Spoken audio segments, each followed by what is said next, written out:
Окей, начнем. Здравствуйте, дорогие любители Таро. Записываем с вами очередную лекцию. Сегодня у нас восьмерочки. Восьмерки всех мастей карт Таро. Восьмерка пентаклей. Восьмерка жезлов. Да? Будут у нас рассмотрены восьмерки мечей и, конечно, восьмерки кубков. Вот восьмерка кубков очень грустная карта. Восьмерка мечей, ее тоже традиционно все боятся. Ну а я традиционно объясню вам, почему не надо бояться этих карт. Почему они не такие страшные, как нам кажется. Вот. И какие есть положительные значения этих карт. И вообще как по ним строить отношения. Строить какие-то рабочие отношения, личные. Развивать свой кругозор. Осознанность и вот это вот все. Хорошо. По восьмеркам. Я надеюсь, вы помните, что у нас каждая карта развивается по каждой масти. Из пятерок мы плавно переходим в шестерки, затем в семерки. Восьмерка — это логичное продолжение семерок, само собой. Ну, понятно, да? Ну и, конечно, мы посмотрим, в чем разница между восьмерками разных мастей. И вот на этой разнице мы прочувствуем, на этом контрасте, скажем так, мы прочувствуем суть самой карты, которая нам позволит потом добавлять уже свои значения к той сути, которую вы уловите в этих младших арканах. Собственно, так я и работаю. Если вам интересно, что это за система такая, пожалуйста, переходите по ссылочке, которую я попытаюсь разместить где-то тут в правом верхнем углу. Ссылочка на плейлисты. Есть уже у нас полный плейлист по всем старшим арканам. Ну и мы с вами добрались до младших арканов. Традиционно призываю подписываться на канал. Обязательно прошу поставить лайк и прокомментировать это видео, если вы смотрите его в записи. Это очень помогает продвигать канал, помогает делиться информацией с другими людьми, которые еще не знакомы со мной. Вот. В общем, своим комментарием, своим лайком вы очень поможете другим людям познакомиться со мной. За это я вам буду очень благодарен. Что еще? Жалуются в последнее время, что на YouTube что-то не так с этими самыми, с оповещениями, да, что не приходят оповещения о начале эфира, либо о выходе нового видео. Можно, конечно, прожать колокольчик еще раз, да, все советуют, сходите там вот вниз, куда-то там нажать колокольчик еще раз, выбрать все. Я не очень в этом понимаю, но я немножко понимаю в Телеграме, и вот ссылочка в чате есть, да. Есть еще и ссылочка на телеграм-канал в описании к этому видео. Поэтому переходите в телеграм, подписывайтесь. Я обязательно туда выкладываю оповещение о том, что у нас выходит новый эфир. Это удобнее, это позволяет мне как-то руководить этим процессом. И вы можете быть уверены, что обязательно успеете к началу эфира. Что еще? Там еще в Телеграме я делюсь той информацией, которая не очень удобно делиться в формате YouTube. Да? То есть какими-то картинками, какими-то чужими видео, какими-то статьями. В общем, любого рода интересная информация, касающаяся моей работы по картам Таро, я там стараюсь делиться. Не так, чтобы спамить, но потихонечку, там 2-3 сообщения в день. Бывают, если вас раздражают оповещения, да, звуковые, там можно выключить звук в этом канале, все достаточно удобно. Ну, я думаю, что разберетесь. Скачивайте Telegram, штука удобная на самом деле, и, возможно, вам понравится. Telegram отлично оповещает. Да, совершенно верно. Так, что у нас по самому, по чатику все есть, все присутствуют. У меня просьба ко всем, кто смотрит в записи. Зашло предложение записывать ролики по картам Таро Монара. Да, есть такая колода, карты Таро Монара. Я думаю, что вы знакомы уже с ней. Это достаточно популярная в последнее время колода. Я и работаю активно. Я работаю 2 колодами стандартной Уэйта, да, и Монарой. Но вот Монара очень хорошо рассматривает сексуальные стороны отношений личных, да, то есть между мужчинами и женщинами, любого рода личные отношения. Вот. И поступило предложение записывать ролики на эту тему. Как вы считаете, стоит ли тратить время, потому как его у меня очень ограниченное количество из-за лекций, которые я веду. Опять же, если вам интересно обучение у меня, по ссылочке в описании к этому видео пишите мне в WhatsApp, я вам отвечу, выдам всю информацию по обучению. Вот. Хорошо. Ну и, собственно, на этом пока все. Рад вашим комментариям, лайкам. Если есть какие-то предложения и интересные темы для видео, предлагайте. Я, допустим, посмотрел не так давно хороший фильм «Дюна», называется, Вильнёва, да, свежая экранизация отличного произведения. Философская такая фантастика. И, надо сказать, там очень много интересных образов, в том числе связанных и с картами Таро. И вот мне было бы интересно разобрать этот фильм, собственно, по старшим арканам, например. Как вам такая идея? Стоит вообще заниматься такими видео или нет? Тоже, пожалуйста, дайте обратную связь в комментариях к видео. Вот. Опрос в телеге и в сообществе можно сделать, но в телеге и в сообществе не все присутствуют. Поэтому вот на ютубе было бы здорово, конечно, если бы вы в комментариях оставили свою мысль. Стоит ли делать такие обзоры хороших, качественных фильмов с точки зрения карт Таро? Как мы можем найти там вот эти образы? Окей. Хорошо. Давайте, собственно, к восьмеркам, да, зачем мы сегодня все здесь собрались. По восьмеркам. Если вы помните предыдущую тему, семерочки, семерка это много. Что в земле, что в огне, то же самое в воздушной масти и в водной воздушной стихии, присутствует ощущение множества. Вот, то есть, в частности, в семерке Пентаклей у нас какие-то многочисленные результаты нашего труда, которые еще не совсем созрели, да, мы не готовы пока их собирать, ими пользоваться, но, однако, уже видим, что они есть. Они все-таки присутствуют, да. Единственное, что нам нужно по семерке Пентаклей сделать, это дождаться результатов своей работы. То есть, тут такой намек на отдых, на небольшой отпуск, да, то есть на перерыв в работе. Семерка учит нас при достижении неких результатов вовремя останавливаться, делать правильные паузы, да? И вот с этим ощущением мы начинаем заходить в восьмерку. Что такое 8 вообще, если мы берем восьмерку как цифру? Напомню, что я не нумеролог, я вообще-то и не астролог, если уж так смотреть, да? Но тем не менее, вот астрологией я увлекаюсь гораздо серьезнее, чем нумерологией. И вот если смотреть с точки зрения обычной человеческой логики, восьмерка это, скажем так, сочетание двух четверок. Это наиболее, скажем так, ясное и четкое понимание этой цифры, которая приходит сразу же. То есть, если там семерочка у нас это 3, 4, шестерка это 2 тройки, оно не так очевидно, то в восьмерке мы почему-то сразу же четко вспоминаем, что вообще-то это 2 четверки. Почему?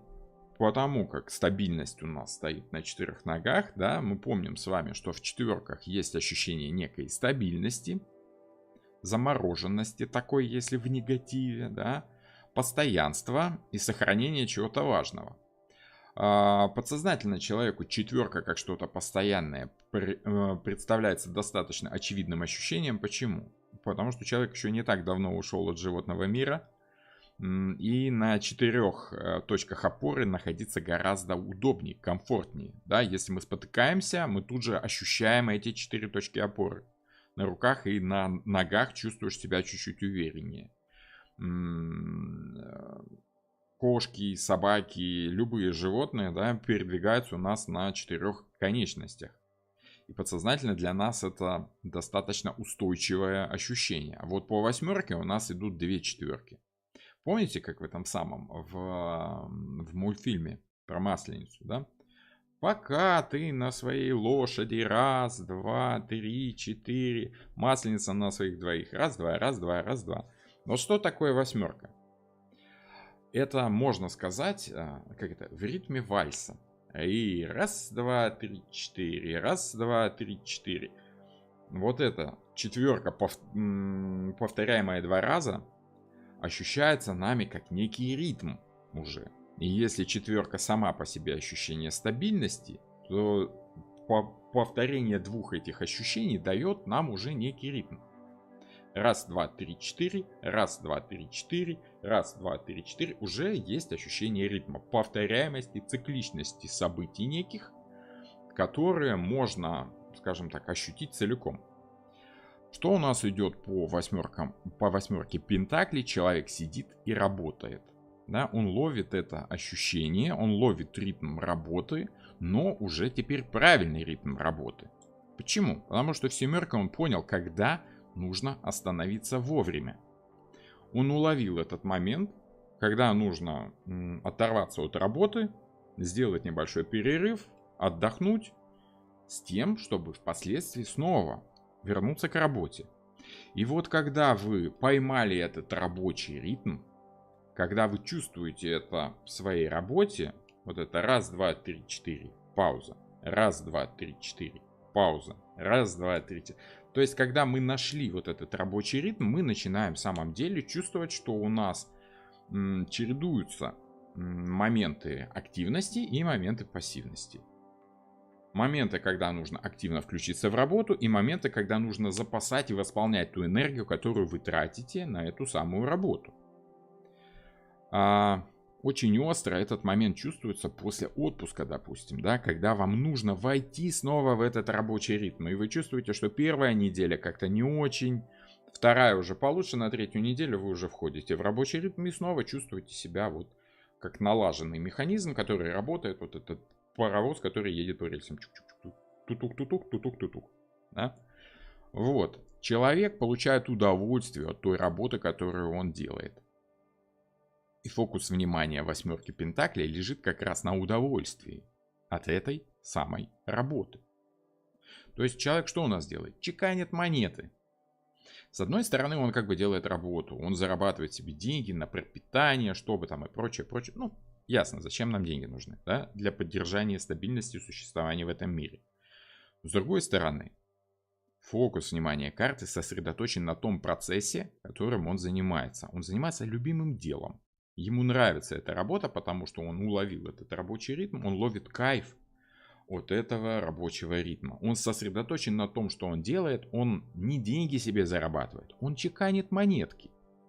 Вроде бы это одно и то же, но это своеобразная метафора, где человек настолько погружен в работу, что начинает получать удовольствие от самого процесса работы. И делает он это, в принципе, как раз за этим, чтобы получить удовольствие. Косвенно, в конце рабочего дня у него получается приятная стопочка денег.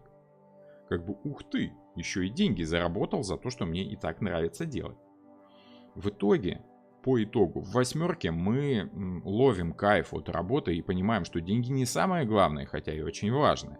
Самое главное, чтобы вам нравилась ваша работа, чтобы вы кайфовали от нее, тогда с деньгами, я думаю, никаких вопросов не будет возникать. Помните, был такой анекдот про 90-е, да? Когда ребята, новые русские в малиновых пиджаках, покупали, арендовали себе офисы дорогие, с красивыми секретаршами, которые, в принципе, ничего так особо делать не умели, но умели поражать всех своим внешним видом и правильно приносить кофе, когда пацаны приходят в офис перетереть за дела, да, такие вот. Соответственно, нужен был понт в 90-е. И покупали себе новые русские в офисы, покупали что? Покупали компьютеры, пентиумы, там первые, вторые пентиумы, которые стоили сумасшедших денег. И которые, в принципе, в этом офисе особо были не нужны, потому как офис был тоже, в общем-то, для понта. Все вопросы решались вживую, на стрелках, на этих сходках бандитских. Но, тем не менее, нужно же как-то статус, да, вот у меня есть офис, секретарша, вот компьютер, смотри, себе купил, да. Вот компьютерщик, который сидит за этим компьютером и что-то на нем делает, потому что, ну, Что в этом компьютере делать? Непонятно, пусть компьютерщик сидит, что-то делает. Нужен же зачем-то этот компьютер, как в нем разобраться новому русскому. И вот эти компьютерщики собираются в баре и начинают хвастаться. Один говорит другому: ты знаешь, у меня там Pentium 1, у него там такая-то видеокарта, у него там столько-то памяти, да, там 10 мегабайт. А второй говорит: о, ты знаешь, у меня монитор в 2 раза больше, да, и памяти в 2 раза больше, и видеокарта в 2 раза лучше, еще и звуковая карта есть, еще и слышно, что я там делаю. А третий говорит: пацаны, это что? У меня как бы есть все, что вы тут перечислили, но мне за эту работу еще и платят. То есть анекдот-то о чем? Анекдот о том, что человек занимается любимым делом. И это уже для него является достаточным вознаграждением. Ему уже в кайф работать. Ему нравится чеканить эти монетки, он занимается этим с удовольствием. Но если в конце рабочего дня у него получаются в процессе этой работы в прямом смысле слова деньги, то это вдвойне хорошо, это правильная работа, это так, как нужно. И вот когда мне начинающие тарологи говорят: нет, ну тут просто вот про работу речь идет, нужно просто много работать. Ну окей, хорошо, речь про работу, нужно много работать. В 7 пентаклей тоже нужно много работать. А в 3 пентаклей тоже нужно много работать. Тут тоже рабочий процесс в коллективе показан. В чем же разница? Вот разница как раз в том, что в 8 мы в конце концов приходим к удовольствию от этой работы. К пониманию того, приносит тебе эта работа удовольствие, либо не приносит.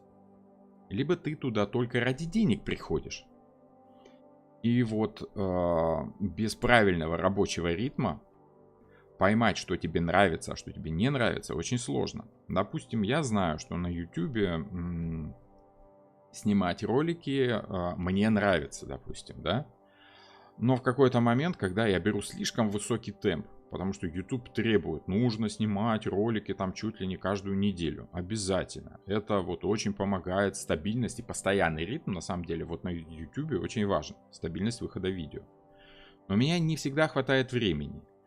И в какие-то моменты я выпускаю видео часто, а в какие-то моменты я просто чувствую, что я устал, перегорел, да, что мне нужно отдохнуть там месяц хотя бы, не снимать эти видео, чтобы как-то отдохнуть от самого этого процесса, чтобы он опять начал приносить удовольствие. Вот если у вас ритм работы налажен правильно, у вас вопрос, связанный с усталостью от работы, возникать не будет.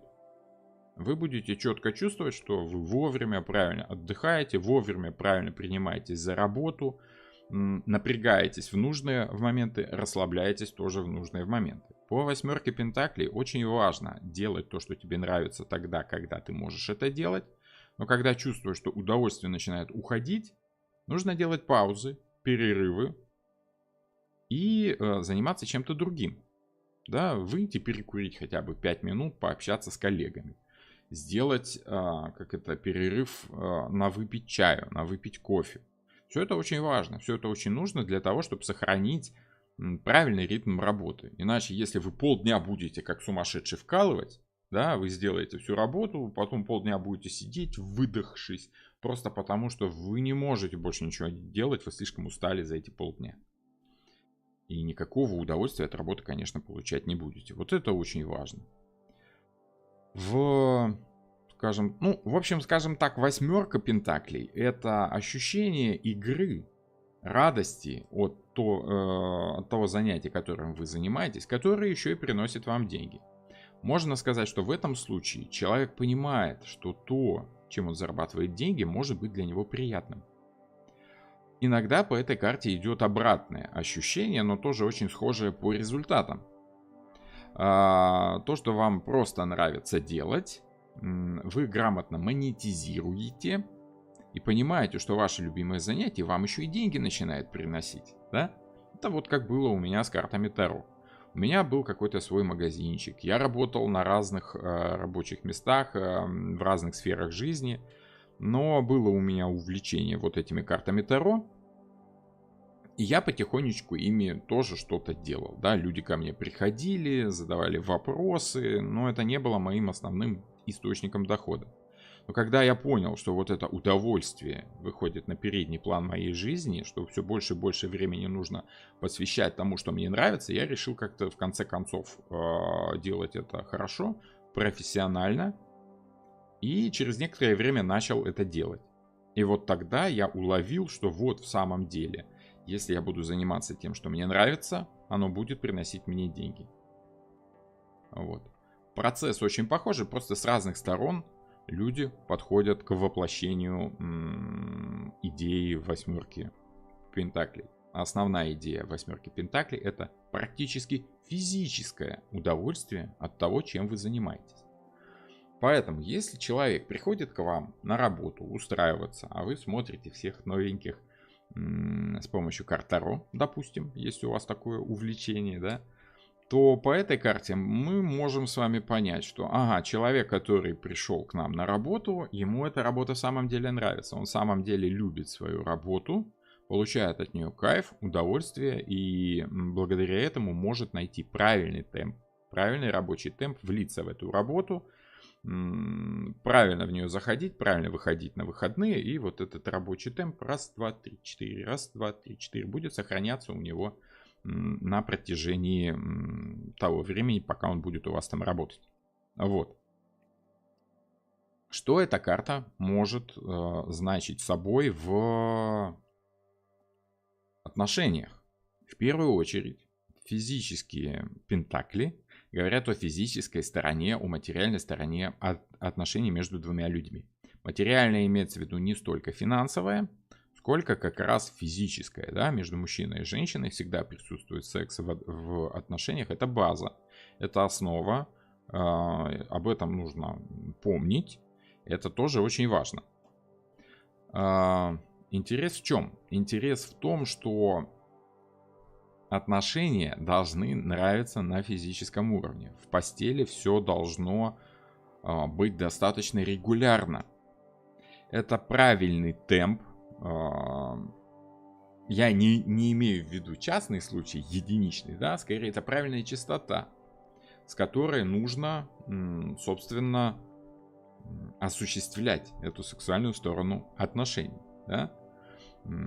Секс должен быть постоянным, у него должен быть определенный правильный ритм, чтобы вы не ощущали нехватки, либо наоборот, чтобы не было, ну скажем так, перенапряжения по этому плану, чтобы его не было слишком много для одной из сторон.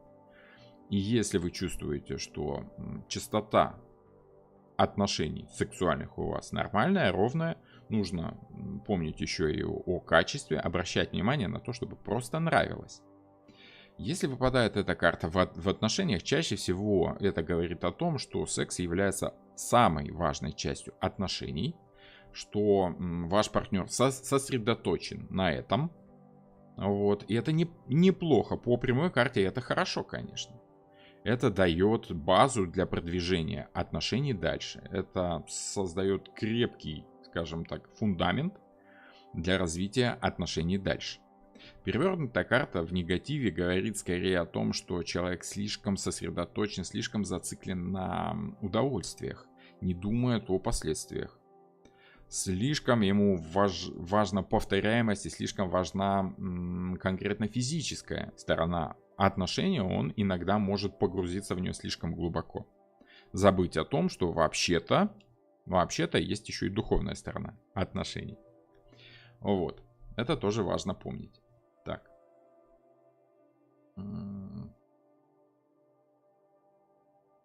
Угу. У Юлии карта дня сегодня перевернутая, восьмерка пентаклей. Ну где-то вы что-то там с ритмом нарушили. Нет радости. Нет радости в жизни. Нет кайфа в жизни. Да? Восьмерка пентаклей говорит о том, что жизнь должна нравиться. Вы должны получать физическое удовольствие от любого процесса, в том числе и от жизненного процесса. Жизнь должна нравиться. А временами нужно делать паузы между, допустим, в диете, да, и иногда себя радовать чем-то вкусным с правильной частотой, с правильным темпом. Не каждый день, да, но, допустим, я знаю, есть люди, которые всю неделю могут сладкого совсем не есть, а в пятницу там позволить себе какой-нибудь десерт такой приятный. Вот. Самое главное, чтобы ощущалась сладость жизни, как у Раневской было, да, мол, можно, конечно, мясо не есть, не курить и не пить, но лицо от этого станет очень-очень грустным. Вот это то, о чем говорит восьмерка Пентаклей. Если вы слишком погружаетесь в прагматизм, забываете об удовольствиях, тоже могут быть проблемы. Занудно от бытовых забот, да, вот занудно от бытовых забот тоже может быть в перевернутом значении карты. То есть работа, работа, работа, да сколько ж можно этой работы, да, нужно деньги зарабатывать. По перевернутой восьмерке Пентаклей человек может слишком погрузиться в работу, слишком увлечься вот этим, ну как сказать, процессом рабочим, да, ну вот. Из этого ощущения тоже нужно выходить в правильный темп. Вот можно сказать, что перевернутая восьмерка Пентаклей говорит о том, что человек взял не очень правильный темп. Темп ощущается, темп есть, но он негативный, то есть человек слишком мало времени уделяет либо на работу, либо на удовольствие. По Пентаклям я бы сказал, что мало времени уделяет человек на духовную сторону жизни, на удовольствия такие духовные, скажем так. В кино надо чаще ходить. Радоваться надо жизни не только с помощью вкусной еды, да, но и с помощью чего-то такого более высокодуховного. За эфир благодарят. Спасибо, спасибо, девушки, за благодарность. Лучшая ваша благодарность — это лайк, и если вы поделитесь этим видео с кем-то другим. Вот, в общем, восьмерки, что человек делает? Радуется жизни. Радуется жизни в рабочей своей сфере. Ну, нравится ему. Знаете, есть такие вот люди, которые на самом деле увлечены своим делом, и вы понимаете, что вот этот человек, все, увлеченный напрочь, ему только это в жизни интересно. По восьмерке прямой он правильно выходит с работы, возвращается домой к семье, радуется семьей и потом с утра опять на работу. Да? У него это сбалансировано более или менее, вот этот рабочий ритм. По перевернутой восьмерке человек слишком погружен в удовольствие от работы. Слишком сильно, слишком глубоко. Вот. Помните, была такая, да и сейчас, наверное, есть, да? Это достаточно старенькая игрушка по достаточно старому принципу. Деревяшечки такие, да, там, где мужик и медведь с молоточками что-то тук-тук-тук-тук-тук, да, вы знаете эту тук-тук-тук-тук-тук. Но вот на самом деле есть и игрушки. Где-то я потерял видео, которое было у меня. Такая традиционная игрушка тоже. И они есть разных видов. И на одной из этой игрушек сидит человек. И вот точно так же на лавочке сидит и молотком что-то там стучит. Один в один. Это с одной стороны игра, а с другой стороны как бы рабочий процесс тут показан. На восьмерке Пентаклей человек погружен в удовольствие. Получает удовольствие от работы, от физических отношений, от самого секса. Это, скажем так, работа не ради заработка, а работа ради удовольствия, ради кайфа. Это секс не ради продолжения рода, а секс ради удовольствия. Общение с другим человеком на физическом уровне приносит, физическое удовольствие практически, понимаете? Вот. Так, а что у нас тут со звуком? Девушки, звук-то нормальный сегодня? Хорошо слышно меня? То что-то мне кажется, что... Так, микрофон. Раз, два. Да, вроде нормально слышно все. Хорошо, чуть-чуть добавим.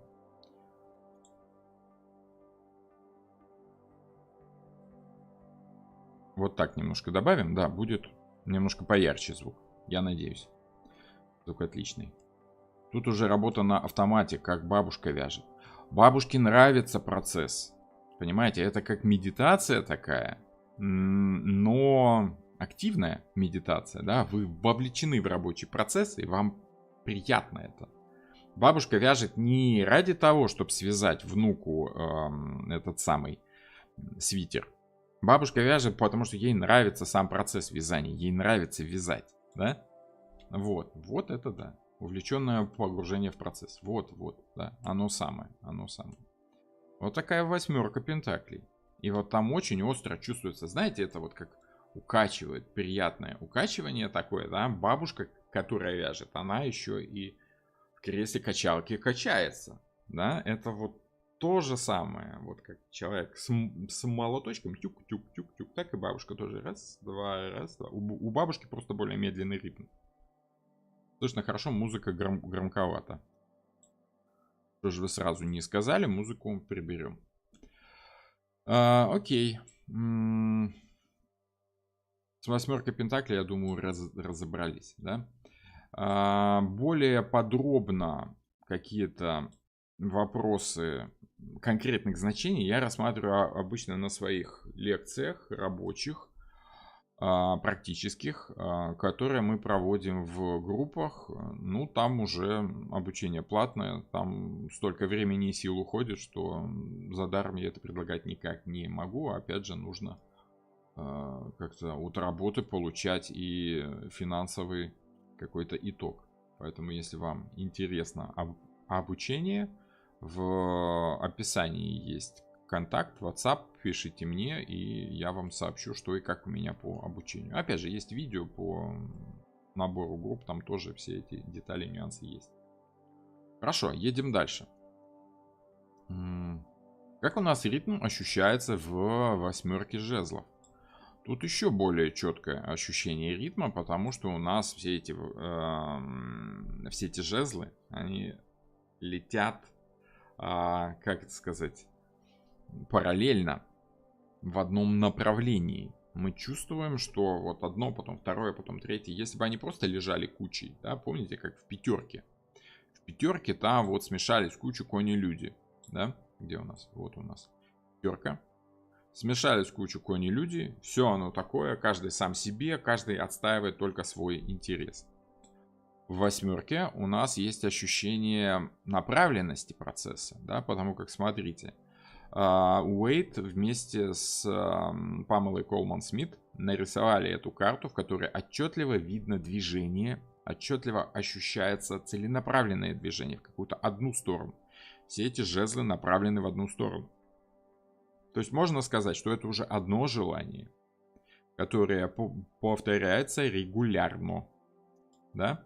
Если в четверке у нас это желание закреплялось, да, то есть что такое у нас четверка жезлов, если вы помните, это то желание, которое вы хотите повторить, закрепить, оставить неизменным. Допустим, вам нравится человек, с которым у вас развиваются отношения, и вы решаете: о, вот этот человек мне больше подходит, с ним я хочу, наверное, там даже семью строить.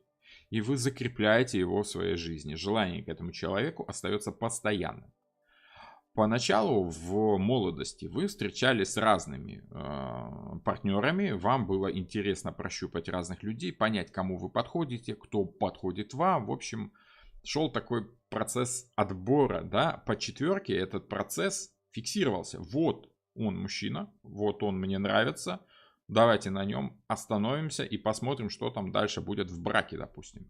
Четверка жезлов — это у нас остановка желания, фиксирование этого желания на постоянной основе. В восьмерке мы с вами видим развитие идеи семерки. В семерке у нас что-то получилось, да, мы отбили чужие желания, либо свои собственные желания, которые пытались согнать с горы, да, вот этого самого царя горы, который завоевал высшую точку, да. В шестерке жезлов у нас был триумфатор, который достиг чего-то важного, высокого, показывает это другим людям. В семерке другие люди, либо ваши же собственные желания, начинают вас спихивать с этого пьедестала, да, и вы вынуждены отстаивать свою победу, отстаивать свою точку зрения. У вас это по прямой, по правильной семерке получается. Вы упорно отстаиваете свою точку зрения. Напомню семерочку, да. А вот в восьмерке вы понимаете, что вот эта семерка, которая у нас частный случай, при повторении должна перейти в определенный ритм. Вот эти атаки, которые на вас накатываются с точки зрения жезлов, с точки зрения стихии огня, они будут постоянными. Они постоянно на вас будут накатываться, эти чужие желания. Желания других людей. Ваши собственные желания будут брать вас измором и напоминать о себе постоянно снова, снова, снова, снова. Без остановки. И для того, чтобы грамотно отбивать атаки вот этих чужих желаний, либо своих собственных, но не совсем удобных на данный момент желаний, нужно выработать какой-то ритм. Правильный рабочий ритм. И вот опять у нас идет тема восьмерки. Раз, два, три, четыре. Раз, два, три, четыре. Танцевать в паре с другим человеком удобно, когда вы идете в одном ритме. Когда вы работаете с другими людьми, когда вы имеете дело с постоянно меняющимися желаниями других людей, нужно выработать правильный ритм реагирования на изменения этих желаний. Нужно отслеживать, что происходит у вас вокруг, и чувствовать меняющийся ритм пульсирующей жизни вокруг общества, да? А с одной стороны, тут у нас речь идет о постоянстве. То есть мы этот ритм должны себе выработать на постоянной основе. Но огонь у нас очень изменчивая стихия.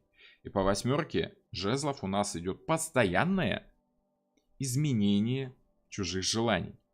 То есть по восьмерке жезлов вы всегда должны быть в курсе того, что происходит. Вы всегда должны следить за изменениями чужих желаний, за изменениями своих желаний. В какой-то момент вы должны отдыхать. В какой-то момент вы должны с удвоенной, с утроенной энергией браться за решение каких-то социальных, рабочих по жезлам проблем. Да? И вот когда вы выходите на этот правильный рабочий ритм, вы успешно решаете какие-то проблемы. Вы отбиваетесь от чужих желаний уже на постоянной основе, играя, помните, как в мультфильме «Остров сокровищ» доктор Ливси, да? Он же отлично фехтовал. И когда на него нападали эти вот пираты, да, сразу двое, трое, пятеро, он, играя шпагой своей, тюк-тюк-тюк-тюк, да, еще там ромашку нюхал, тук-тук-тук-тук. Просто потому, что он знает, как в правильном ритме отбивать все нападки, которые идут на тебя. Вот этот момент из мультфильма с доктором Ливси очень похож на семерку. Но семерка — это единичный случай. Это когда вы понимаете, что вам нужно проявить упорство. По восьмерке вы это упорство проявляете на постоянной основе. Постоянно отслеживая меняющиеся по огню желания других людей. Если вы остановитесь в своем жезловом огненном развитии на семерке, вы останетесь только на одной точке. Вы упорно будете отставить только одно свое желание. По восьмерке важно понять, что и ваши желания внутренние тоже должны меняться. И то, что вы упорно отстаиваете, тоже потихонечку должно реагировать, меняться вот на эти на постоянно меняющиеся желания людей, окружающих вас. Напомню еще раз, огонь — это система очень гибкая, динамичная, быстрая. Поэтому в восьмерке у нас гибкое, динамичное, своевременное реагирование на происходящие события. Можно сказать, что восьмерка жезлов очень похожа на очередь из пулемета. Вы вынуждены делать все как можно быстро. Но по восьмерке жезлов вы должны делать это с правильной скоростью. Потому что если вы будете слишком быстро стрелять из пулемета, не делая пауз, ствол пулемета перегреется и сломается. Да? Нужно делать паузы, чтобы вот этот ствол остыл. Нужно делать паузы в работе, правильные паузы в работе, которые и не выбивают вас из рабочего ритма, и позволяют запитаться энергией и выйти дальше вперед. Эти жезлы... Андрей, здравствуйте, Андрей. Эти жезлы только отрываются от земли или вот-вот упадут. По ощущениям кажется, что они летят слева направо. Но судя по листочкам, их только что метнули. Но это судя по вашим ощущениям. Смотрите, дело в том, что мне сложно сказать, что именно хотел показать автор углом и направлением полета. По законам композиции, развитие и продвижение вперед, конечно, было бы правильно показывать движением слева направо, как мы и пишем, да, но в восходящей манере. Я бы, скажем так, все-таки поставил бы эти жезлы, скажем так, вправо вверх, чтобы они не опускались, как бы, а наоборот, чтобы поднимались. Так было бы, наверное, логичней. Но тут утверждать со стопроцентной вероятностью я уже не могу. В конце концов, чтобы знать точно, что хотел сказать автор, нам нужно спросить у автора. А этого мы сделать уже, к сожалению, не можем. На что похоже вот то, о чем идет речь в этих самых жезлах? Дело в том, что у древних римлян были такие солдаты, специально обученные, да? У них было 8 или 10 легких копий, таких как бы длинных дротиков.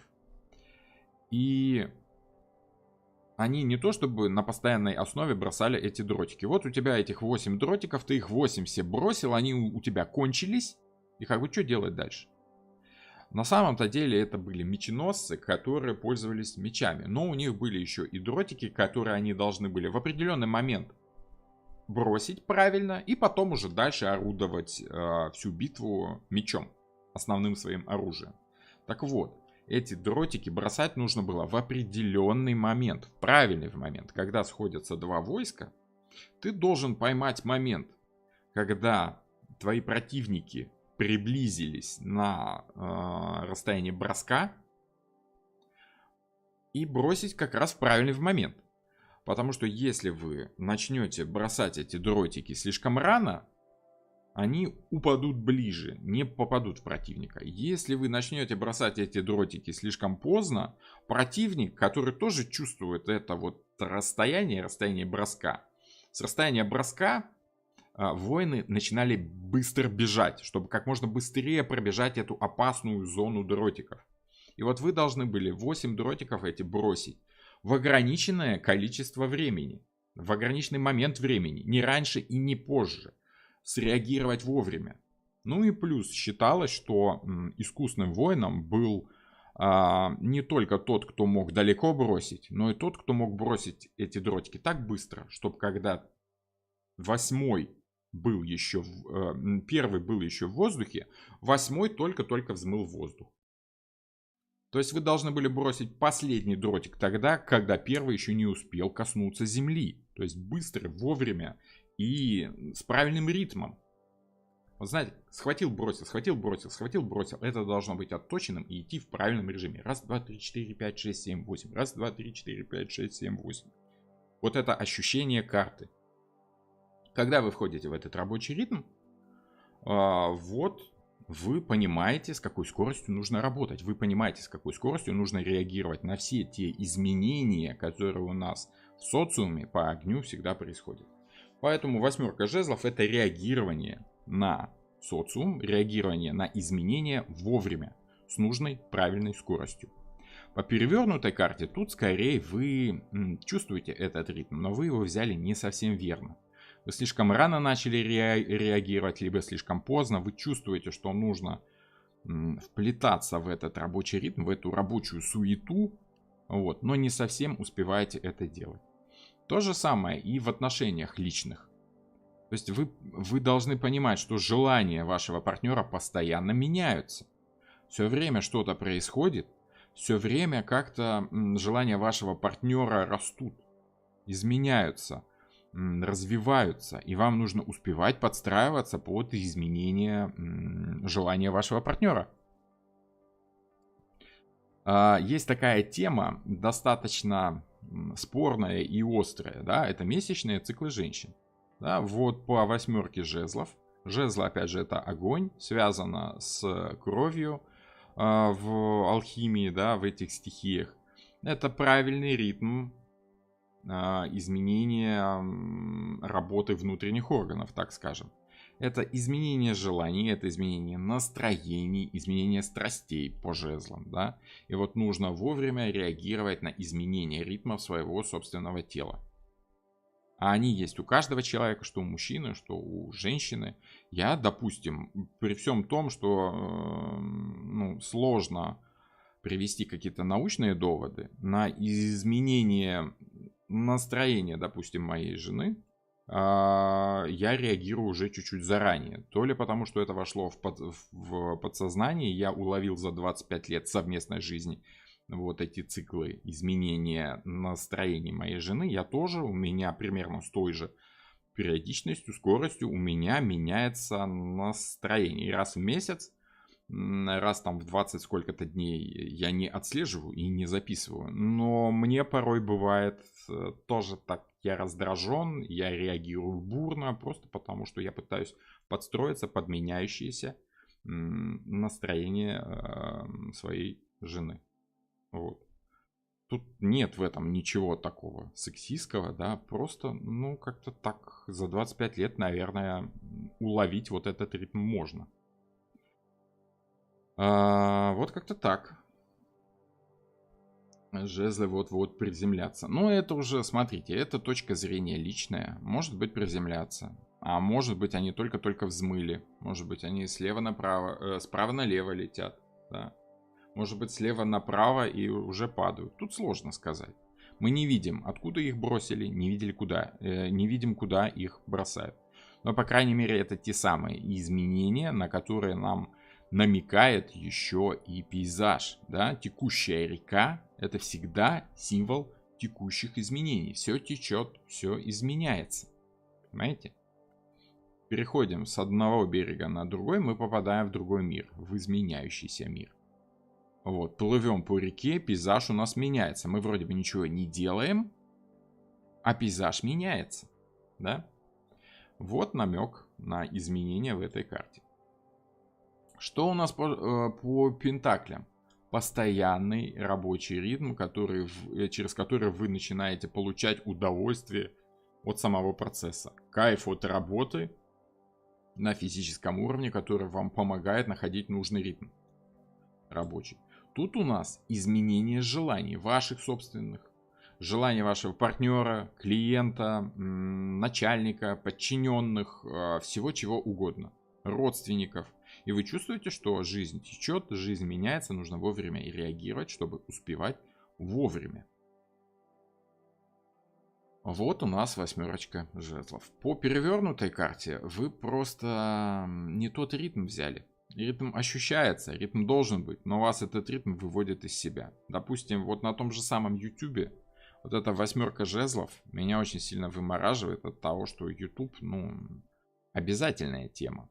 Нужно обязательно раз в неделю выпускать видео. Слава богу, что у меня есть какая-то, какой-то план, который очень легко выстроить, потому что у нас есть 22 старших аркана, есть 16 четверок, 14 четверок старших арканов, да, младших арканов. И, соответственно, я знаю, когда и что мне нужно делать дальше. Нравится, не нравится, хочется, не хочется. Включаешь эфир, начинаешь работать, входишь в этот ритм. Да, по огню я должен делать то, к чему меня принуждают ваши желания. Вам же хочется каждый вторник, четверг новые видео. Хочется. Я должен подстраиваться под ваши желания. Плюс ваши желания еще и меняются. Вы хотите уже теперь Монару. Вот. И я должен подстраиваться и под это ваше желание. То есть я понимаю, что не просто там 4 жезла я должен постоянно про Уэйта рассказывать. По следующим 4 жезлам я должен как-то, что-то новое начинать. И тут вот очень интересно нарисованы эти жезлы, да? Смотрите, сначала идет 2 жезла, раз-два, потом еще раз-два, то есть как бы какой-то ритм есть. А потом этот ритм меняется, потом идет раз, два, три, 4. И мы понимаем, что даже ритм этот меняется. Что самое важное, это вовремя замечать изменения этого ритма. С одной стороны, он постоянный, но с другой стороны, даже он меняется. И вы должны всегда обращать внимание на то, что вы делаете. Всегда обращать внимание на ритм жизни, на изменения. Вы должны быть как бы по-хорошему конъюнктурщиком. Вы должны отслеживать, допустим, что сейчас людей интересует на YouTube и выпускать интересные видео, чтобы попадать в этот ритм. Допустим, я посмотрел кино про Дюну, да, про Аракис. про Атрейдесов, про вот эту вот битву стихий. Там очень интересное кино. Оно сейчас в трендах. И вам интересно, потому что некоторые из вас ходили уже на это кино и хотят понять, что там, потому что чувствуется, что там есть какой-то смысл. Вот эта борьба стихий там чувствуется в архетипах. Вам это интересно, и, соответственно, я чувствую по 8 жезлов, что пора как-то вот новую тему вплетать в свой канал. Вот это 8 жезлов. Вовремя реагировать на изменения. Если по 7 жезлов вы просто вовремя реагируете и отстаиваете свою точку зрения, то по 8 жезлов вы вовремя реагируете на изменения. Вот. Как-то так. 8 мечей. Уэйд писал об этой карте. В то же время полет их близится к определенной цели. То, что они означают, возможно, уже стоит на пороге. Ну, окей, да, значит, они уже близки к цели. Ну, то, что они близки к цели, это понятно и так, потому как мы с вами, смотрите, у нас ряд из 10 карт, 8 близки к цели. Тут как бы, ну, и так понятно. Вот. Тут скорее это уже второе значение. Оно достаточно вторичное, и не думаю, что на это стоит обращать такое пристальное внимание. Важно понимать, что по огню ничто не заканчивается окончательно. Одно желание осуществляется, и тут же возникает следующее. И нужно успевать реагировать. Раз близко к цели, значит нужно успевать, понимаете? Если вы понимаете, что приехали почти к конечной станции, вам нужно успеть собраться, да, собрать все свои вещи и готовиться к выходу заранее. Вот это 8 жезлов. Хорошо, двигаемся дальше. 8 мечей. Карта, которую очень многие не любят, потому как считают ее очень плохой. Ай-яй-яй, со всех сторон опасности. Ну, как бы да. Но с другой стороны, мы смотрим на нашу жизнь, у нас постоянно со всех сторон нас преследуют какие-то сложности, опасности, какие-то вопросы нам приходится решать. Традиционно, опять же, все мечи плохие карты. Хотя, ну, что плохого в воздухе? Повторюсь, для тех, кто, может быть, не помнит этот момент, либо кто впервые смотрит видео, дело в том, что я не считаю, что есть плохие, либо хорошие карты Таро. Есть карты Таро, которые вам в какой-то момент не нравятся, а есть карты Таро, которые в какой-то момент вам очень нравятся. Но, тем не менее, каждая карта, в зависимости от ситуации, может приобретать либо полезное направление, либо, наоборот, сложное для вас. Усложнять как-то. И если мы берем тему, с которой обращаются, ну, практически 85% клиентов, это отношения личные, в которых очень важно чувствовать единство с человеком. А вся масть мечей, вся стихия воздуха, она направлена наоборот на взаимодействие с человеком, который отстранен чуть-чуть от вас. Для того, чтобы по кубкам полюбить человека, нужно с ним сблизиться, обнять и полюбить его, слиться с ним в одно. Чтобы понять хорошо человека, нужно наоборот от него чуть-чуть отдалиться, понять его точку зрения, свою точку зрения, помыслить логически, головой. Иногда это отношение убивает, иногда это осложняет, особенно если, ну, с осознанием этого процесса не очень, тогда, конечно, сложности, да. Вот эта вот фраза «нам нужно поговорить» воспринимается всегда подсознательно, негативно, потому что если два человека влюблены друг в дружку и у них все хорошо, им говорить-то и не надо ни о чем. Да? У них и так все хорошо, у них и так как бы они заняты общением друг с другом в более приятном процессе. А по мечам нужно выяснить проблемы, которые возникают. Это всегда грустно, это всегда не хочется делать. Вот еще раз, та фраза «нам нужно поговорить», даже если о чем-то хорошем, подразумевается всегда, что возможно вторая точка зрения. Возможно, человек скажет, а я не хочу. Мечи всегда допускают такую возможность в будущем. Поэтому мечи это тема вообще, в принципе, сложная для отношений. Поэтому, возможно, Уэйд так и нарисовал ее. Думать о будущем это неплохо. Это наоборот хорошо. Но это несколько угнетает отношения. Например, допустим, яркий пример, да? Вот у нас туз мечей, да? Это договор, это логика, это данное слово, обещание, да? Одно из значений карты — это брачный договор. Пожалуйста, масть мечей может значить договор между двумя сторонами, взаимодействие, взаимовыгодный обмен силовым воздействием друг на друга, да? Причем правильный силовой, да, когда вы человека подталкиваете к чему-то хорошему, причиняете добро. Вот, так вот, некоторые особо ранимые девушки, либо мужчины, неважно, да, если они любят другого человека, сама мысль о том, что нужно какой-то брачный договор делать, уже для них является таким как так? Потому что договор — это то, что находится между двумя людьми. Он как бы чуть-чуть разделяет их. Воздух всегда пространство, всегда чуть отдаление. Вода — это всегда слияние. Воздух всегда отдаление. И вот этот брачный договор, который логичен, помогает обоим чувствовать себя в безопасности, все равно на уровне кубков эмоций, да, там, где нужно сливаться вместе, без договора без всяких лишних слов, воспринимается как чем-то таким негативным чуть-чуть. Хотя ничего негативного, если подумать, нет. В общем, думать в отношениях не только полезно, но и вредно, да, так думают люди. Восьмерка мечей в быту — это как мужчина в магазине без списка. Сложно, много проблем, да.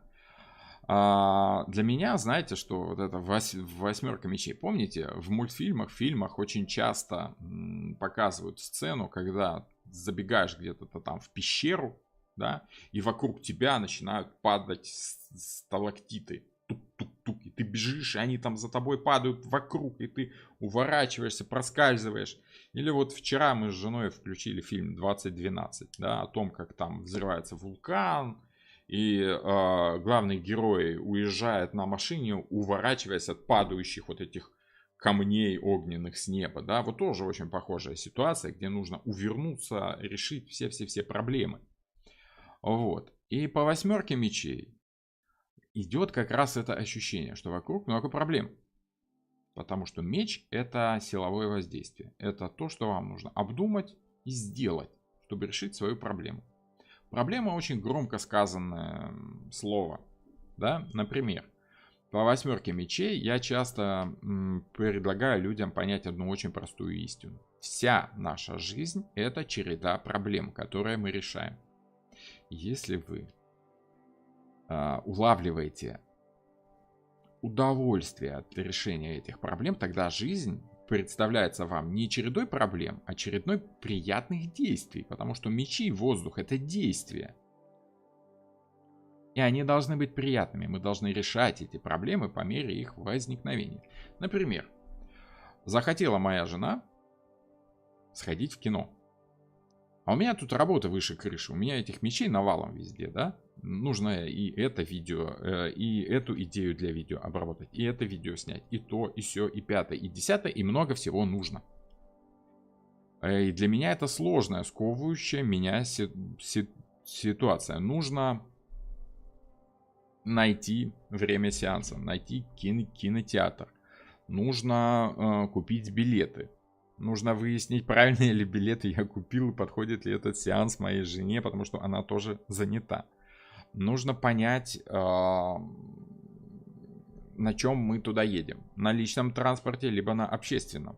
Потому что нужно прикинуть вперед, будем ли мы после кино заходить в какой-нибудь приятный пивной ресторанчик и выпьем ли мы там по бокальчику пива. Можно, конечно, сесть за руль после бокала пива в Польше, но я не люблю. Такое ощущение я очень не люблю. Я люблю за рулем находиться предельно трезвым. Да? Вот. В общем, много проблем. Но, решая эти проблемы, покупая билеты, приезжая в кино, заходя в кинозал и отыскивая свое место, я решаю вот эти мелкие проблемы, радуясь при этом, что мы с женой идем в кино. Мне нравится сам процесс. Мне нравится кино. Мне нравится, как мы после кино идем на трамвай, допустим, вечерний, едем домой. Это постоянное решение каких-то проблем. И либо вы кайфуете от того, что вы делаете, либо ваша жизнь будет представляться вам постоянным кошмаром с падающими сталактитами, с потолка пещеры, в которой вы бежите и постоянно уворачиваетесь, и вам сложно.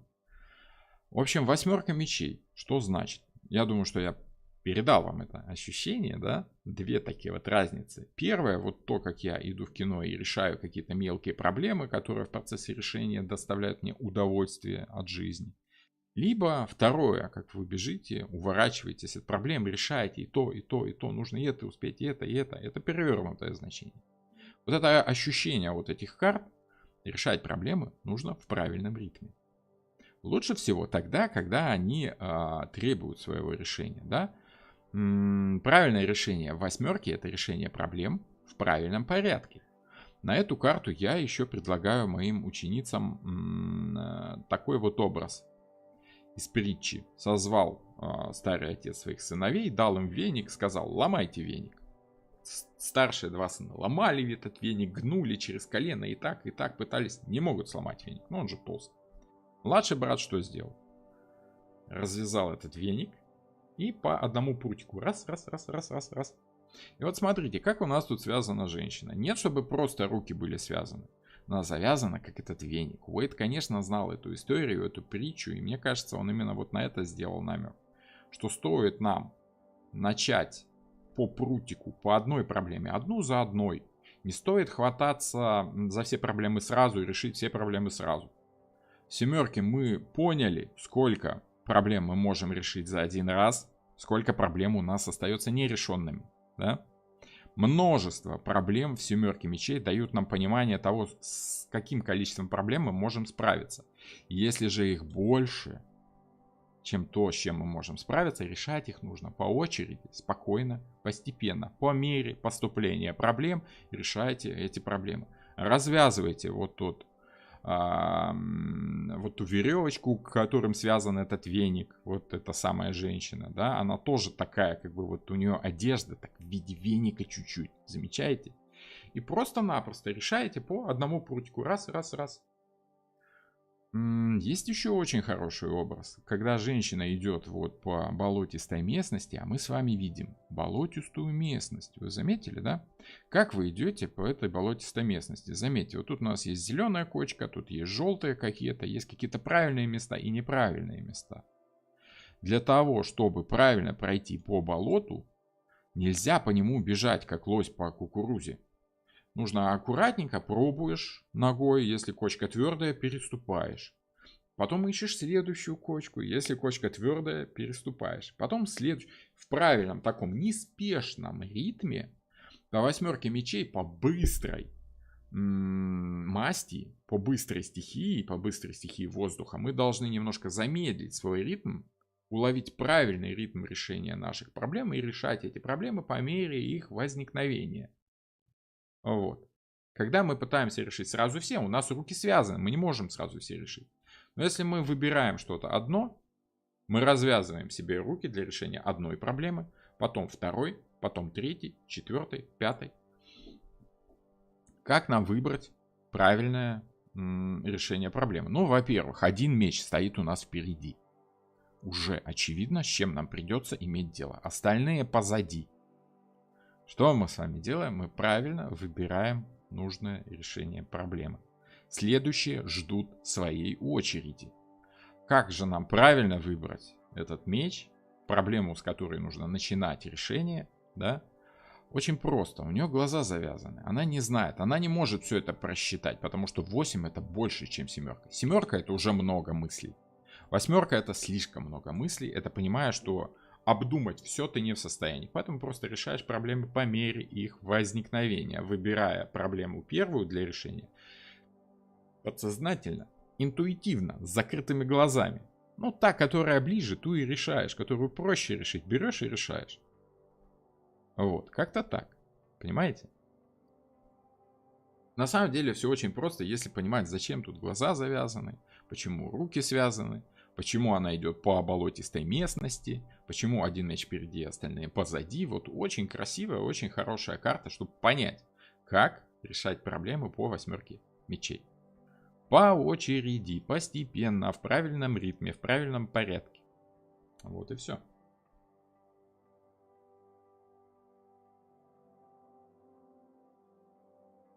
В перевернутом положении неприятные проблемы или нежелание их решать. В перевернутом положении это скорее неправильная очередность решения этих проблем, неправильный ритм. Слишком быстро, слишком наспех вы пытаетесь решить слишком много проблем сразу. Что-то такое, да? Хватаетесь за все в спешке, режете себе руки, потому что не можете понять, что вам нужно сделать в первую очередь. Если вы знаете, что вам нужно делать в первую очередь, вы не спешите, вы спокойно решаете проблему, которую нужно решить. Потом следующую, потом следующую, потом следующую. Вы как бы выбираете себе одну проблему, остальные оставляете вне поля зрения. Как бы в уме оставляете на потом. Ну вот. Как выбрать? Ну, Уэйт считал, что намеком. Уэйт считал, что подсознанием. Намек на это вот завязанные глаза. Опять же, человек не может знать всего. Поэтому решаем то, что можем решить, а дальше уже по ситуации. Перевернутое положение, неприятные проблемы. Но это в принципе проблемы. Это проблемы, с которыми вы не справляетесь из-за того, что их много, и вы выбрали неверный ритм решения этих самых проблем. Иногда вижу эти мечи как стену, которую человек сам выстроил у себя в голове. Этакие самоограничения, и без внутренней свободы не видать внешнего освобождения. Ну, тут это уже ваша точка зрения. Я бы сказал, что это может быть и внешняя проблема, и внутренняя, и внешняя. Вот. Все зависит, опять же, от того, от той ситуации. Вот уже какое-то более детальное значение карта приобретает в раскладе самой ситуации, в контексте. А когда мы берем отстраненно просто карту, да, без знания контекста, у нас это ощущение. Ощущение неспешного решения проблем поочередно, не спеша, потихонечку. Вот. 78 дверей. Учусь на таролога, как прочитать восьмерка жезлов и императрица, мысли мужчины к женщине. От контекста зависит. Карты порой друг с другом, одни и те же карты в одном и том же положении могут значить абсолютно разные вещи в зависимости от ситуации, в зависимости от человека. Поэтому просто так восьмерка жезлов с императрицей может значить что угодно. Очень много всего может значить. Вот, 78 дверей. Я не работаю с 78 дверями, потому как это, ну, с моей точки зрения, достаточно популярный, но не очень интересный лично мне. Я не говорю, что это плохой клон Уэйта, но не очень интересный для меня клон Уэйта. В нем есть мысль, да, но мне эта мысль не очень заходит, поэтому я вот предпочитаю работать по Уэйту. Здравствуйте, здравствуйте, Александр. Перевернутая восьмерка мечей, признание проблемы, выход из нее, избавление от тревоги, самоанализ, развитие, перемены. Ну, все в кучу как-то, да? Не знаю. По самоанализу есть много других приятных карт, да? Самоанализ, я бы сказал, это девятка мечей ближе. Хотя, ну, восьмерка тоже может быть. Окей, хорошо. Может быть самоанализ. Если человек погружен в себя, в свои собственные мысли, ну, тут больше похоже все-таки на решение внешних проблем. Вот самоанализ, когда человек погружен в свои собственные мысли, которые висят у него дома на стене, да, и которые он, ну, из-за которых он уснуть не может, просыпается в кошмарах, вот это скорее девятка мечей. Перевернутое значение. Прямое значение — это разобраться в своих собственных страхах, это скорее девятка мечей. Вот это больше похоже на анализ вообще, на психоанализ вообще. Понимаете? Что у нас сделал Фрейд и Юнг? Сны разбирали. Психоанализ идет по девятке мечей скорее. Я думаю, что Уэйт тут как раз на Фрейда намекал, который в то время был достаточно уже известен. Так пишут в умных книгах. Ну пусть пишут. Пусть пишут. Сейчас как бы умную книгу издать много ума не надо, понимаете. Взял из других коньяк значение надергал, своим соусом приправил, смотришь, и продается умная книга. Скажем так, я бы умные книги анализировал, а не просто им верил. Я бы прочитал много разных книг и сделал бы какие-то выводы для себя на основании тех взглядов и на основании своего опыта. Вот когда у вас будет свой опыт в картах Таро, либо он уже есть, я ж не знаю, да? Вот тогда вы можете понять, в умных книгах на самом деле умные вещи пишут, либо просто на обложке. Умная книга. Читайте, покупайте наших слонов. Вот. Окей. Так-то, если вы берете, допустим, Веру Склярову, либо Склярову, да, я не люблю ругать других людей, но вот... Ну, вы поняли, да? По поводу умных книг и Веры Скляровой. Хорошо. Вот 8 мечей, прямое положение. Это аккуратный, спокойный выход из окружающих вас проблем тем, что вы решаете их в правильном порядке, в правильном темпе, спокойно и не спеша, без лишней паники. Перевернутое значение, что вы слишком осторожничаете, слишком медлите, слишком долго прощупываете ногой эту кочку, слишком долго развязываете себе руки, слишком долго вы выбираете, какой меч нужно схватить первым, чтобы решить свою проблему, понимаете? Вот, слишком опасаетесь. Вот, слишком медленное решение в 8 может значить негатив. То же самое может значить слишком быстрое и необдуманное действие. Да? То есть, если вы просто в панике хватаетесь за все мечи сразу, режете себе руки, спотыкаетесь на каждой кочке, если бежите слишком быстро. Вот. Когда выбран неверный, неправильный темп. А темп умеренный, правильный. Темп не слишком медленный, не слишком быстрый, умеренный. У нас идет по 8-му дому астрологическому, по Скорпиону. Там идет умеренность. Аккуратный переход, да, если вы помните, богиня Ирида в виде ангела стоит одной ногой на земле, другой в воде, тоже такой вот полузаболоченная местность, как бы, да. И она говорит о том, что нужно с правильной скоростью, с умеренной скоростью решать свои проблемы. Как-то так. 8 кубков. Так, а что у нас? Я использую психологов, которые работают с картами Таро. Страшно представить, как вы их используете. Может быть, наверное, вы используете книжки или мнения психологов. Не надо использовать психологов, они могут обидеться. Ну, шутки шутками. Порой психологи вносят в Таро слишком много психологии. Вот. А психология — это всегда анализ, это всегда мечи, это всегда стихия воздуха. И они слишком много думают. Таро там, где нужно чувствовать эти самые карты. Вот. Не то, чтобы я против всех психологов, я за умеренность, за умеренное использование психологии в картах Таро. Как и за умеренное использование астрологии, за умеренное использование нумерологии, алхимии, каббалы в Таро. Потому что Таро — это карты, это символика изобразительная. Но не цифровая, не астрологическая, не какая-то ощущенческая по каббале, не ритуальная какая-то, да, изобразительная, эмоциональная тема. И она должна в картах Таро превалировать, потому что, ну, в каждой дисциплине превалирует что-то свое. Допустим, в нумерологии и в астрологии. Как и в психологии, кстати, как в наследнице той же самой астрологии, допустим, да, превалирует разумный подход, логичный, то есть мечи превалируют. А у нас как бы самая главная, самая лучшая, сладкая, приятная масть в картах Таро — это эмоции, это кубки, вода.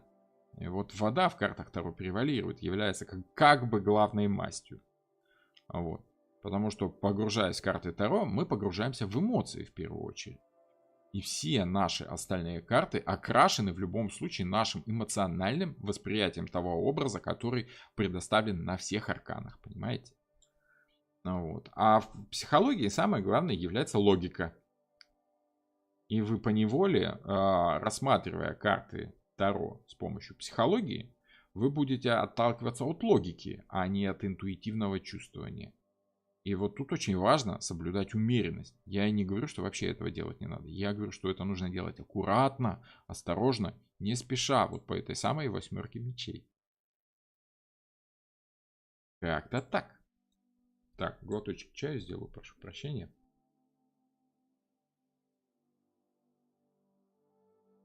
Здравствуйте, Роман. Скажите, пожалуйста, 8 мечей может говорить о том, что нет возможности действовать, что человек застрял в теперешней ситуации. 8 мечей перевернутая может говорить о том, что человек застрял, что у него не хватает времени, либо возможности решить все свои проблемы. И он застрял из-за того, что много всего вокруг, много точек зрения. Он не знает, за что хвататься, что решать в первую очередь, как делать, куда бечь, что говорить. Вот это может быть проблема. 8 кубков, да, собственно, самая приятная, как я уже сказал, масть тех самых карт Таро. 8 кубков. Неприятная карта. Традиционно нам идет от всех тарологов, психологов из умных книг, нам идет ощущение 8 кубков как нехорошее, потому как тут грустно, тут печальная луна, затмение какое-то, да, может быть это затмение солнца, на что может намекать у нас вот это вот этот символ, да, и человек уходит из этой ситуации, отчетливо и далеко уходит. Почему? Как это, в ночь холодную без шапки уходит. Почему уходит? Потому что он не находит в этой ситуации то, что ему хотелось бы найти. У него отсутствует нужная эмоция в этой ситуации. Отсутствует понимание того, что я хочу видеть, да, в отношениях с человеком, в работе, допустим. Почему? Я так думаю. Потому что, во-первых, смотрите, по 7 кубков, по предыдущей карте, мы с вами поняли, что человеку нужно, что человек ищет, чего человек хочет добиться, свои какие-то стремления, что он хочет испытывать по итогу отношений, либо по итогу какой-то ситуации. Хочет ли он любви, либо хочет он богатства, либо власти, либо каких-то тайных знаний, либо еще чего-то, да. И вот когда человек по 7 кубков определяется с тем, что ему на самом-то деле хочется, по следующей карте он должен понять, есть то, чего он хочет в этой ситуации или нет. И в большинстве случаев получается так, что нет этого ощущения в той ситуации, в которой он находится. Да? Допустим, я работал как-то ювелиром. Давно дело было. Почему хотелось там работать? Потому что мне казалось, что это такая творческая работа. Ты создаешь какие-то прекрасные произведения миниатюрного искусства, которое потом человек носит на пальце и показывает всем, хвастается, да? Я тогда этого еще не понимал. Молодой был, глупый. Сейчас, конечно, я старый и умный, я все понимаю, все знаю, да? Окей, сарказм проехали. Самая ирония. Но в какой-то момент по 7 кубков я понял, чего я хочу. Я проработал, наверное, год ювелиром. И работа моя заключалась в, не поверите, штамповке. Я делал самые простые обручальные кольца. Я просто заливал готовые формы в восковое золотом. Ну, то есть литье такое, да. Я брал уже кем-то придуманный шаблон, просто его осуществлял, овеществлял, изготавливал этот шаблон и выполнял свою работу. И работа была такая, скорее, конвейерная, потоковая. Да, это тонкая работа, да, ты чувствуешь, что ты делаешь что-то красивое, но не ты это создал, не ты это придумал, ты просто повторяешь за кем-то что-то уже однажды, дважды, трижды, 7 раз, много раз созданное. И когда я понял, что я на самом-то деле хочу не просто вот вращаться как белка в колесе, каждый день делая одно и то же, а хотелось бы создать что-то новое, уникальное. И я понял, что для того, чтобы вот работая ювелиром начать что-то творить, Это очень долгий путь, который я просто не смогу пройти, потому что у меня не хватит терпения. Для того, чтобы работать ювелиром и стать хорошим мастером, действительно нужно много лет убить на это, работая вот такой черновой работой, как бы, да, хоть и с золотом, но работа все равно черновая, штамповка такая. Я понял, что у меня просто не хватит терпения на это, и что в этой ситуации нет того, что я понял по семерке. Вот мне хочется творчества, да. А в той работе, на которой я работал, творчество было 0. И я понял, что его там просто нет, пустое место. Есть что-то другое, какие-то другие эмоции, много других разных эмоций. Удовольствие от заработка, удовольствие от того, что ты выполнил для клиента нужную работу, что ты там починил какое-то колечко, да, что-то еще сделал. Удовольствие от общения с коллегами, которые очень классные, приятные ребята и дали мне пару очень дельных советов в жизни вообще. На каждом рабочем месте с каждого рабочего места я извлек пару ценных советов, которые потом в жизни мне очень пригодились. Вот. И по восьмерке очень важно понять, что тебе не нравится в этой ситуации. Либо, скажем так, понять, есть ли то, что тебе на самом деле нравится в той ситуации, в которой ты есть. Если его там нет, надо уходить из этой ситуации, развивать эту ситуацию, двигаться дальше. Прямое значение карты, оно положительное. Ты наконец понял, чего нет в этой ситуации. С одной стороны грустно, с другой стороны, наконец-то я понял, да. Все, теперь можно идти туда, где, возможно, то, что ты ищешь, найдется.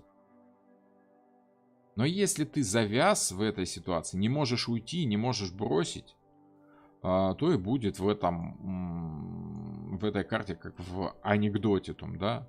Мужик, здесь рыбы нет. Знаете этот анекдот? Когда мужик ночью выходит на зимнюю рыбалку, выходит на лед, берет вот эту вот штопор этот огромный, да, как он называется, не помню. Вороток, наверное, ворот. И крутит одну лунку, крутит, садится, рыбачит, слышит голос неба. Мужик, здесь рыбы нет. Странно, это что, глаз небес? Отходит на 2-3 метра влево, там, вправо, крутит еще одну дырку, только сел. Мужик, здесь рыбы нет. Да что ж такое? Мне мерещится или в самом деле какие-то божественные откровения, или это подсознание так громыхает? Только перешел на 3-ю точку, только начал крутить, ему: мужик, ну нет тут рыбы. А ты кто такой? Я, говорит, директор катка.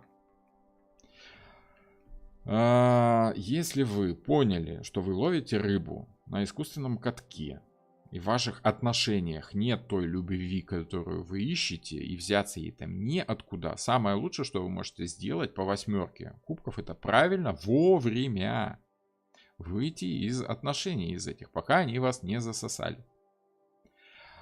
Перевернутая восьмерка, конечно, говорит о слишком, поспешном, либо грубом, либо сверхэмоциональном выходе из этой ситуации. В любом случае вы выходите из ситуации, но либо вы выходите с ощущением легкости, освобождения из этой ситуации, да, встречались вы с человеком, что-то как-то искали в нем то, что вам нужно от мужчины, но никак не можете найти, и в какой-то момент вы понимаете, да нет в нем этого. Мне, допустим, нужна щедрость, да, чтобы чувствовать, что мужчина будет делиться добычей, мамонтами со мной и с моими детенышами в пещере. А тут мужчина какой-то жлоб, да, он там экономит на всем самом необходимом.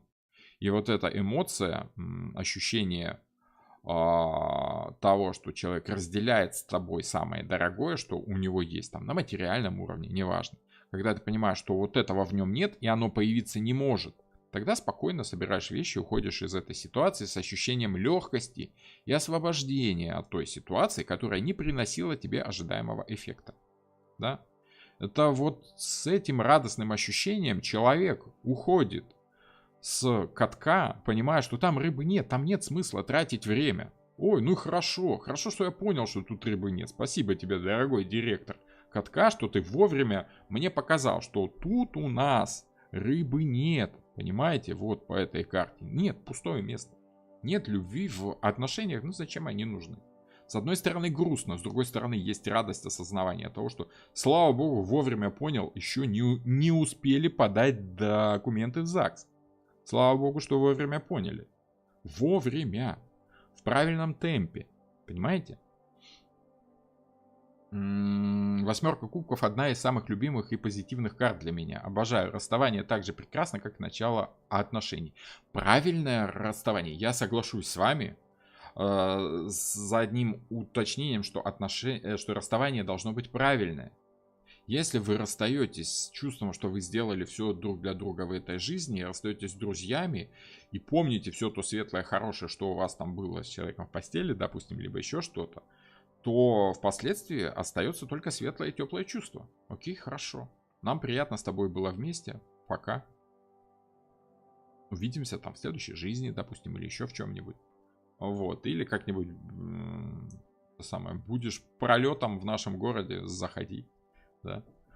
Вот, когда ты спокойно уходишь из того, что, не то чтобы неприятно, а то, что ты понимаешь, что, нет тут смысла. Вот с этим чувством, с правильной восьмеркой кубков, вы закрываете книгу, которая для вас не интересная. Прочитали вы сколько там? 8 страниц. Поняли, что не хочется вам читать? Нет в этой книге, допустим, изящества слога, которое вам так нравится. Какие-то события есть, какая-то мысль, может быть, есть. Но вот речь грубоватая, не то, что вам хотелось бы. Вам хотелось бы утонченного слога, изящного, а его там нет. 8 страниц нет, закрыли, отложили, взяли другую. Перевернутая восьмерка, это когда вы в 8 глав продираетесь через это все, чувствуете, что, где же, ни мыслей нет, ничего такого вот, чтобы вам хотелось видеть вот от книги. Нет того ощущения, в которое вам хочется погрузиться при прочтении книги. Либо при знакомстве с человеком. Когда вы 8 встреч с человеком провели, да, 8 свиданий у вас было, вы поняли, что, если уж и на 8-е свидание, не раскрылся человек, не показал что-то такое, что для меня является важным в жизни, тогда, окей, до свидания, очень жаль, но нет. Это, конечно, печально. Это печальная карта, но она и хорошая карта, если вы делаете это вовремя. Расставаться нужно вовремя. Понимаете?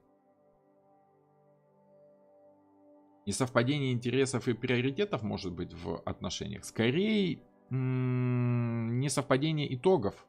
Желание того, что вам хотелось бы получить от этих отношений. Потому что по семерке кубков вы выбрали, что вы хотите видеть в отношениях с этим человеком. Что для вас является главным. Да? Допустим, что он смешной. Либо что секс с ним великолепный. Либо что он детей любит. Либо он щедрый. Либо он умный. С ним приятно поговорить и интересно, да, высокодуховный, вот. И по восьмерке вы понимаете, что там нет, допустим, той щедрости, того ума нет. Думаешь, может быть, просто это ты мало общался с человеком, плохо его узнал, да. 8 недель прошло томительных поиска разума в этом человеке, понимая, что нет. Сомнения его не обманули, да, как в этом мультике. Нету в этом человеке не того, что нам нужно, поэтому нужно идти дальше. Грустно, печально, радостно, если вовремя понял. Вот. Но если не вовремя, тогда, конечно, печально и грустно. Поэтому еще раз, это не печальная карта. Это карта понимания того, что уходить надо вовремя. Это просто спокойное, хорошее понимание, скажем так, наличие либо отсутствие нужной эмоции в отношениях, в работе, в той же самой. По восьмерке кубков увольняются очень часто. Почему? Потому что понимают, что нет элемента творчества, да, либо нет нужных денег. Все хорошо, работа творческая, люди замечательные, рядом с домом, соцпакет, начальник душка, молодец, вообще, да, а денег нет, денег мало платят. А вы как раз деньги ищете. Вам бы хотелось чувствовать себя богатым. Да? Как по семерке кубков, если вы выбираете богатство, которое тоже очень нужно в нашей жизни, чтобы чувствовать себя стабильно, защищенно, тогда вы начинаете понимать, что что-то как-то вот что-то тут нету того, что я ищу. Зачем? Нужно вовремя уйти, иначе потом начнете страдать. А вот. Как-то так. Поняла, спасибо. Окей, хорошо, хорошо. Пятерка и восьмерка кубков, они тождественны по эмоциям. Там и там печаль. А кто вам сказал, что в восьмерке кубков есть печаль? В восьмерке кубков, я считаю, есть спокойствие. Разумный уход из ситуации, когда вы поняли, что там нет. Если вы слишком много эмоций тратите на это, тогда это, конечно, печальная карта, перевернутая. Тогда эмоции негативные. Еще раз, девушки, запомните, девушки, мужчины, неважно. Запомните еще раз, нет плохих и хороших карт Таро. Есть негативное и позитивное значение, либо положение карты. Да? Это когда ее смысл позитивно, либо негативно влияет на вашу ситуацию. Вот. Если вы никак не могли понять, что же вас не устраивает в этой работе, целый год мучились, думали, нашла я себя в этом рабочем процессе или нет, хочу я дальше работать или нет, понять не могу. По восьмерке вы наконец-то это понимаете. Теперь я точно знаю, что я не хочу теперь здесь оставаться, потому что тут нет приятных мне людей, допустим, с которыми можно обсудить творчество Булгакова, например. Да, и понимаете, что ну и ладно, хорошо, теперь со спокойной совестью можно уйти. Вот. Уйти с легким сердцем. Вот это восьмерка кубков. По пятерке кубков мы понимаем, что нам не нравится в ситуации. И мы пытаемся либо исправить, либо как-то, выйти из этой ситуации, оставив без изменений то печальное, да, забыть печальные мысли, забыть печальные эмоции. По восьмерке кубков никакой особой печали нет. Мы просто поняли, чего нету. Нету и нету. Окей, хорошо. Тогда уходим. До свидания. Как это? У вас есть с перламутровыми пуговицами? Нету. Будем искать. И по восьмерочке ушел. Нету тут с перламутровыми пуговицами. Че печалиться? Че плакать-то? Хотя, конечно, если вы по восьмерке кубков очень хотите приятно провести вечер в любимом баре, да, заходите в пятницу вечером туда, в этот бар, а там нет свободных мест. Вы печально оттуда уходите, потому что не находите там свободного места. Не находите там того, что вам нужно. Вот. Ваш любимый столик, который вы хотели бы там видеть, столик в уголочке, его там просто нет. Сломали, унесли, забрали, и вы понимаете, что нет, значит нет. Пойдем искать другой бар, где можно провести время ничуть не менее приятно. Потому как не в баре суть, а в том, как вы проводите это самое время. Все зависит, опять же, от точки зрения. Вот, как-то так, в общем и целом. Окей. В отношениях, я уже сказал, да, когда вы понимаете, что если чего-то нет, то движетесь дальше. В той ситуации, где есть то, что вы хотите. Смотрите, по семерке кубков мы поняли, что мы хотим, но пока это не имеем. Поэтому на облаке, как спрашивали на прошлой лекции, спрашивали, почему в облаке все это дело? Потому что у человека все это еще нет. Ему это кажется, да, ему хочется что-то получить, он понял, что из множества своих эмоций он хотел бы видеть в будущем. По восьмерке он понимает, что в той ситуации, в которой он находится, нет его мечты, да, рыбы его мечты нету. В девятке он находит, где же находится эта рыба его мечты, она центральная, да, и все другое устраивает, все хорошо, ему лично хорошо. Вот в девятке уже как бы то, куда он пришел по итогу. Правильную ситуацию из неправильной тоже вовремя нужно выйти. Вот, зацикливаться, слишком долго засиживаться в печальной ситуации нельзя, не надо. Не застревание в иллюзиях, надеждах, а адекватное восприятие происходящего. Да, когда вы понимаете, есть в этой ситуации то, что вам хочется, либо нет. И все, дальше уже действуйте. Можете уйти, можете оставаться, конечно, это ваш выбор. Если вас устраивает, можете занять отсутствующее место, сидеть и ждать ту самую рыбу на том самом катке. Если для вас стоит задача не рыбу поймать из семерки, да, а просто, удовольствие получить. Просто сидишь, но какое же удовольствие, если понимаешь, что результатов не будет. Когда понимаешь, что результатов не будет, вот тогда уже думаешь, что надо как, наверное, все-таки искать ситуацию, в которой ты получишь желаемое. Вот, как-то так. Так что по спортивным, как бы, показаниям важно не победа, важно участие. Но когда по восьмерке кубков ты понимаешь, что нет, хотелось бы победить, тогда из той ситуации, где нет возможности победить, ты просто уходишь. Говоришь, ну и бегайте тут сами себе по кругу, я хочу для себя чего-то. Спасибо огромное за эфир. Вам спасибо за вопросы, спасибо за комментарии. Это помогает вести вот этот самый эфир, помогает как-то мысль развивать. Надеюсь, в восьмерочке я вам раскрыл сегодня с какой-то более глубокой позиции. Я не думаю, что со мной все будут соглашаться, потому как умных книг много, пишут в них разное. Люди этим книгам верят с убежденностью того, что карты Таро это что-то конкретное, то, что можно объяснить в книгах, да, но тут я сомневаюсь, что даже с помощью живого общения можно что-то пояснить. Пока вы сами не возьмете карты в руки и не сделаете пару сотен, пару тысяч раскладов, пока не наработаете себе опыт, чувствование карт Таро к вам не придет, а их нужно чувствовать в первую очередь. Вот, в первую очередь чувствовать. Скажем так, логика, конкретика карт Таро это далеко не самое главное в них. А вот в книжках пытаются дать как раз логику. Поэтому они такие умные. Слишком они умные, эти книжки, слишком они заглушают ваши ощущения вот этих самых карт Таро. А чтобы прислушаться к ощущениям, нужно наоборот свой, как это, внутренний диалог чуть-чуть приглушать.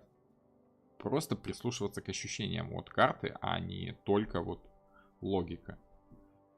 Логика хороша в математике.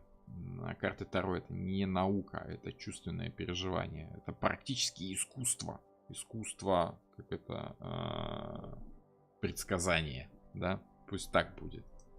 Хорошо, спасибо вам тоже за эфир. Большая просьба поделиться видео, которое скоро выйдет. Просто дайте ссылочку кому-нибудь из своих знакомых. Видео выйдет где-то через полчасика, наверное. Я сейчас вот этот эфир закончу. Часть вырежу и, собственно, выложу. Всем пока. Буду рад видеть вас на следующем эфире. Подписывайтесь на Telegram, тогда вы точно не пропустите эфир. Всем пока.